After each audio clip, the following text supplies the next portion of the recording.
Saw this thread and I wanted to share. What is the story that you feel certified you as a parent? I'm not sure I've felt more seen. If you've never said, you need to back up a little so I can wipe myself, do you even have kids? Personal space is a real thing. Some days I have it totally together, and others I find toast I made 3 days ago still sitting in the toaster. For me, it's coffee. My coffee turns into iced coffee real quick because I end up having to come back for it.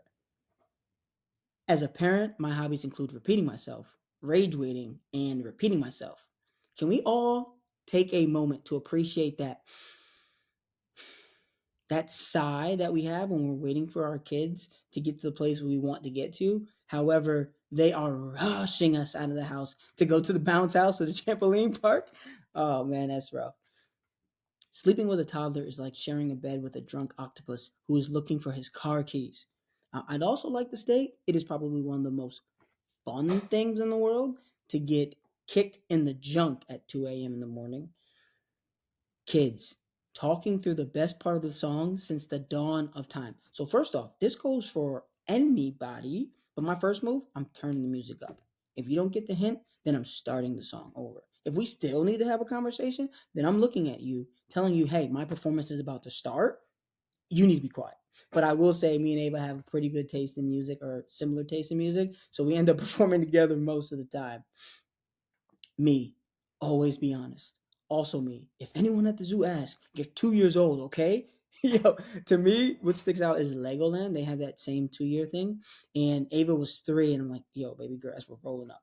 Yo, baby girl, you are 2 today, okay? But Dad, I'm 3, because they wanted that independence. Like they're old now. And I was like, okay, well, I guess we can't go to Legoland today. Dad, I'm 2 today, right? I'm sitting in the back, dying, because she gets it. Try not to do that anymore, just because integrity is one of the family values. But do miss those little AJ days. Welcome to the Wake Up Warrior podcast. I'm your guy Joe.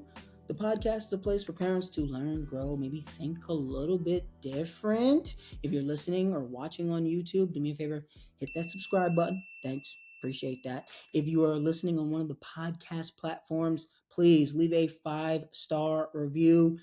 If you don't know if it's 5 stars yet, wait to the end of the episode and you will, hopefully. And if not, even then, do me a favor, just give me one more chance on one more episode. If you hear this sound, that means I've probably put something on the screen. So if you're listening, make sure to check out the YouTube video if you felt that part was important. I think that's enough of that. Let's get into the nitty gritty of today's tough topic.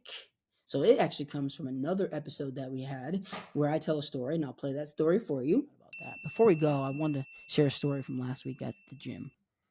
So I'm in the gym and I'm listening to an album that I love. Now, slow album. I'm very fortunate. I go to a gym where the patrons control the music. So it's one of those like first come, first serve things. So music's on and we're chilling. Me and this client actually are vibing. And slow music though, not your traditional like beats per minute out the wazoo, like hardcore music, not even close. And someone else hits me up and is like, yo, like, is this what we're listening to? And I was like, yeah, man, this is what we put on. And, oh, this is just not gym music. And I was like, apparently not for you. And the conversation just essentially went back and forth like this. And to me, it instantly brought up two things. Two very, very clear things, right? So first, why do we have this idea that we need to show up in perfect conditions? I know people who go to the gym, don't have their headphones, and will go home. It's like a joke. Like, why? Are you there for the gym? Or are you there to listen to music? Are you there for a certain or current mood? And I think this is one of the problems that we have, is that we have this ideal that ideal conditions create ideal results. That's not the case. I'm at the gym for a certain purpose. I'm going to get down how I get down. I'm not worried about how I feel because I'm there for a purpose. And I think that leads to a lot of us having goals that don't result in performance, but how we look and how others perceive us. That's just me. That's just my thought process. So going into this week, I want us to think about How can we show up where we need to do what we need to for the purpose that we have? And if you have a purpose to be in a place, which I think in most places we should find that, if you have a purpose to be in a place, be there for that purpose. And so after the story aired, someone from the gym tells me, "Yo, I was talking about the podcast in the gym today," and I am gassed. People are listening and they're also conversing about it. She tells me that her and this person came to the conclusion that I must have no idea or have never had body image issues. Dun dun dun. Because it was obvious that I did not understand that music could be super helpful in the gym or in other moments. So, first, I'd like to address the fact that one, I have had body image issues essentially forever, right? I want you to imagine being the smallest kid in every class forever. For people to literally look at you as their younger brother when you're the same age as them. And obviously, it is very different at 7 than, now at 37. But it is, the hint of it. Like, I have to check myself sometimes because it is still there. I say that to say most of the things, no, all of the things that I'm sharing on this podcast, either I have been through or have helped someone get through. Very little is conjecture. Let's get back to the tough topic because that conversation led me to see that we need to really talk about triggers.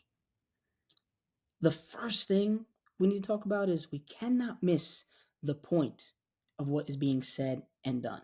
We can't miss the intent, right? I completely understand that music can help us through a tough time. That is not lost on me.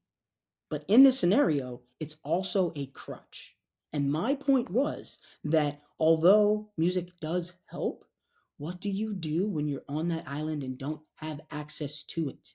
So, in the controlled environment of the gym, try and find a way to get through it so that when you're out in the world and when you would usually need it but don't have it, what do you do? So, when we're triggered, let's not miss the intent of what someone is actually doing or saying. And then, second, with triggers, and probably the most important, we have to understand that what triggers us is very rarely about the actual thing that was done or said, and much more about us. I'll use myself as an example. My entire life, I have torched the world when given an ultimatum. And it wasn't until I realized that that was a me thing, that I, as a kid, felt like I had zero autonomy, so that when I became an adult and could quote unquote choose, I would wreck everything when given an ultimatum because the truth is, I still felt like I did not have a choice.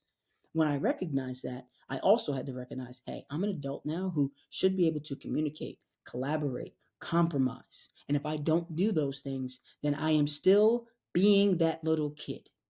And what we reveal, we can actually heal. So when you are triggered, make sure you look at what is the actual root cause because very rarely, if ever, is it the person who is doing or saying something to you.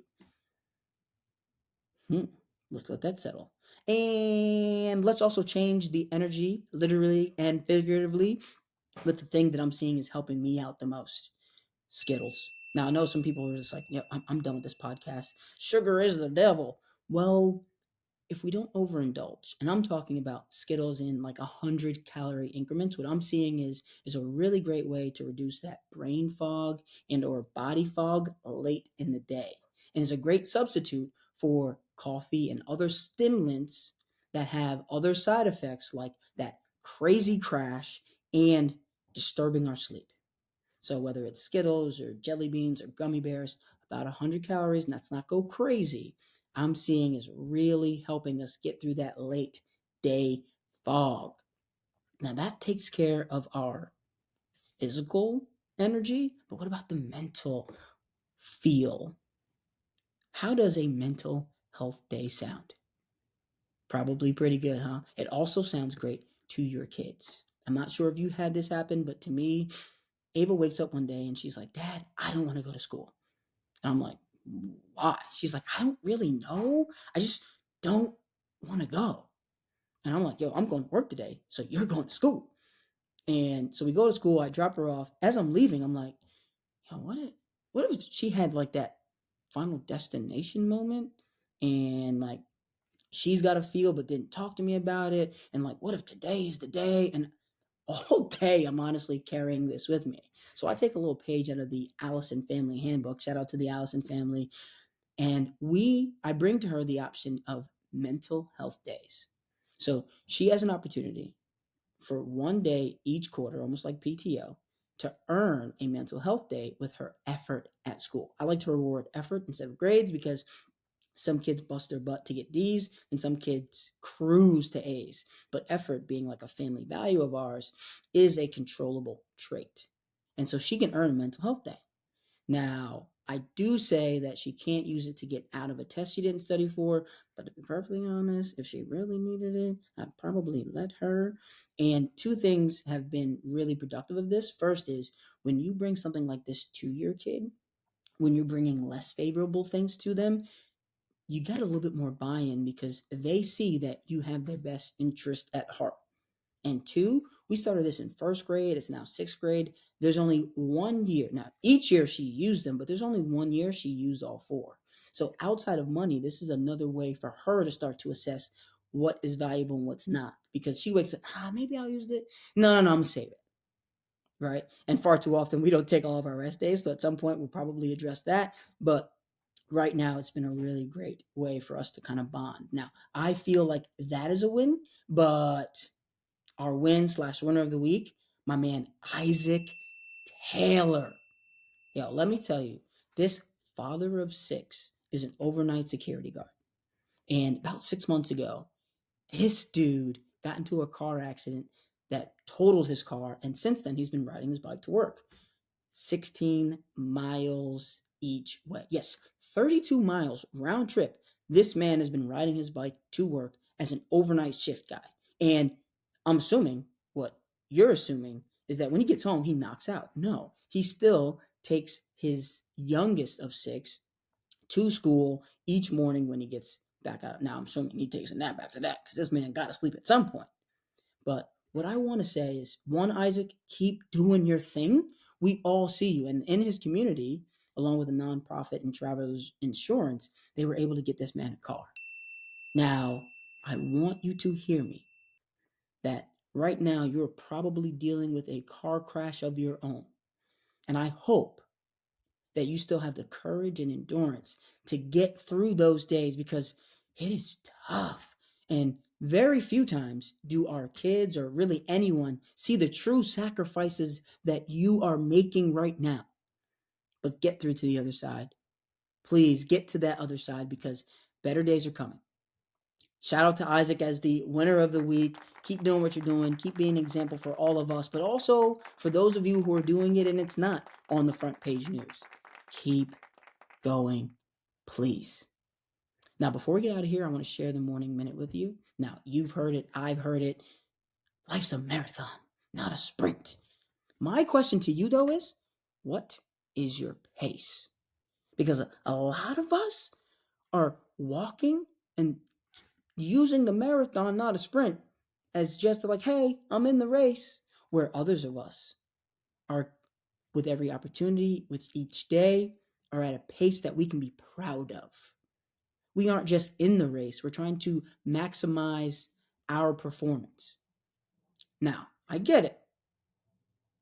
Life is a marathon, and you're talking to the longevity guy.